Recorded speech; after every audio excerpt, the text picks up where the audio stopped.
This was the question from basic of mathematics और ये JEE advance का सवाल है जो बेसिक ऑफ मैथमेटिक्स से लिया गया है। यहाँ पर ये प्रोडक्ट पूछा है। ये क्वेश्चन देखने में थोड़ा टफ सा लगता है कि ये कैसे सिंप्लीफाई होगा, ये सॉल्व कैसे होगा। तो ये सॉल्व करने के लिए हमें कुछ बेसिक प्रॉपर्टीज़ आना चाहिए। सबसे पहले तो हम जो देख पा रहे हैं ये वाला टर्म, हमें इसको सिंप्लीफाई करना होगा। यहाँ पर एक दूसरा टर्म है, हमें इसको सिंप्लीफाई करना है। तो हम पहले जो इजी वाला पार्ट है वो लेके चलते हैं।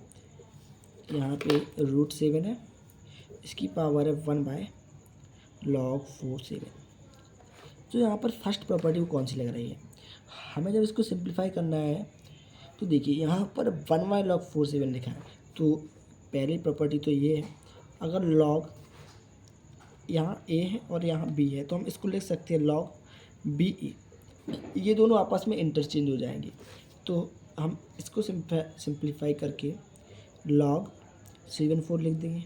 ठीक है, अब यहाँ पर जो दूसरी प्रॉपर्टी लगने वाली है वो ये है, अगर a की पावर log vc हो तो ये दोनों आपस में इंटरचेंज हो जाते हैं। इट मीन्स c की पावर log ba हो जाएगा।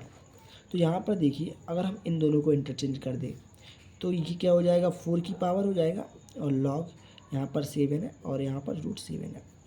ठीक है, थर्ड प्रॉपर्टी, अगर log यहाँ पर a है यहाँ पर b है, इसकी पावर 1/n है, इसकी हमने मान लिया है m, हमने मान लिया इसकी पावर है n, लेट्स से इसकी पावर है m। ठीक है, तो ये पावर आएगी 1/n में और जो ये पावर आएगी वो आएगी m में। ठीक है, और यहाँ पर हो जाएगा log ऑफ a b। तो यहाँ पर देखिए 7 की पावर क्या है, 1/2 है ना, तो जो 1/2 होगा बाहर आ जाएगा, यानी कि 4 की पावर 1/2 हो जाएगी। तो यहाँ से 2, जो फर्स्ट वाला पार्ट है इसका आंसर आ गया 2। अब यहाँ पर जो सेकंड वाला पार्ट है वो ये है कि log ऑफ 2 9 का स्क्वायर है और जो स्क्वायर की whole power 1/log of 2 log of 2 9। यहाँ पर जो डिफ़िकल्टी आती है वो ये समझने में आती है कि हम इसको कैसे सिंप्लीफाई करें। ये देखने में थोड़ा डरावना सा फील होता है। तो हमें सबसे पहले जो ये टर्म जो बार बार रिपीट है, हम इस टर्म को कुछ मान लेते हैं जिससे कि सिंप्लीफिकेशन में इजी पड़े।